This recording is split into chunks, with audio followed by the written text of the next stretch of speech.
Bwana Mama Dangote ameweza kufurahishwa na hii ni baada ya Zuchu kuweza kufunguka vitu vingi, na akasema kwamba kiukweli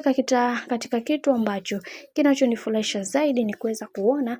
Zuchu anapata amani na furaha katika maisha yake, na mara zote wamekuwa akimdhihaki sana huyu binti, ila kwa upande wangu nitasimama naye imara na nitamfanya awe wa thamani sana katika maisha, kwa sababu najua kuna mengi amekuwa akiyapitia katika maisha na wengi wao wamekuwa wakimkatisha tamaa sana katika swala la maisha, lakini mimi kama mimi mama yake niko hapa kwa ajili ya kuweza kumpambania akawe katika misingi na mikakati iliyo bora, kwa sababu watu wengi wanaamini kwenye kile ambacho wanachokiamini, bali na mimi napambana kuweza kumfanya bibi ya Zuchu aendelee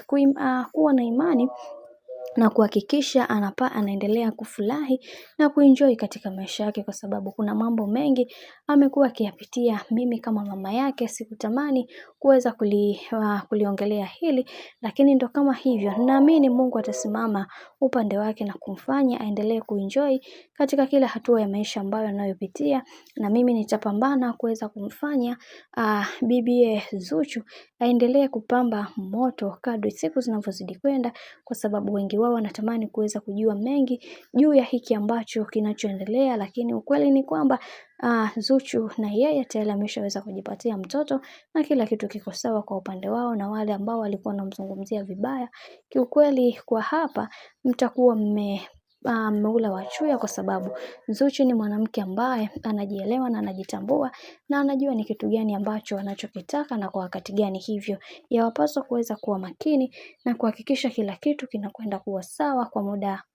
kwa wakati huu, kwa sababu kila mtu anatamani kuweza kuipata amani ya moyo wake katika kila hatua ya maisha ambayo amekuwa akipiga, na watu wengi waliamini kwenye kile ambacho wanachokiamini, na wakasema kwamba atapaswa kuweza kusimama imara na kuhakikisha kila linalotokea katika maisha ya bibi Zuchu tuwe upande wake na kumfanya aendelee kuenjoy na kufurahi katika maisha yake, kwa sababu kuna vitu vingi amekuwa akipitia, na wengi wao walitamani kuweza kujua mengi zaidi juu ya haya ambayo yanayoendelea, lakini ndo kama hivyo, kadri siku zinavyozidi kwenda ndivyo mambo yanakuwa mabaya kwa upande wake, na tumeweza kuona hata mama mzazi Diamond Platnumz alizungumzia hili kipindi cha nyuma kabisa, lakini ndo kama hivyo, hakuna namna, kadri mambo yanavyozidi kwenda